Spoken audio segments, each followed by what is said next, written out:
প্রেম করা কি সহজ কথা রে, হায় রে ওরে ও বুঝমন।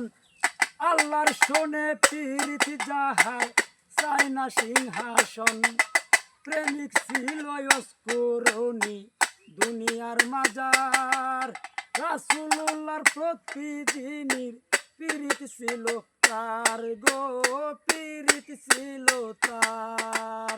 কোনদিনও হয় না দেখা দয়াল নবীর শোনে, কেন তাদের এই সম্পর্ক আল্লাহ রাসূল জানে গো।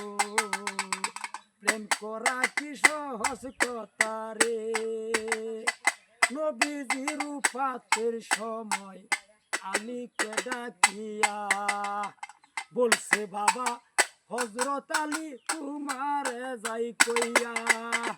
আমি যেদিন যাব রে বাবা ওই দুনিয়া ছেড়ে, আমার জামা জোড়া তুমি পাগলা রে আইসো দিয়ে। এমান দেশে যাইও তুমি বাবা হযরত আলী, করুণ নামে একটা শহর আছে আমি তোমায় বলি।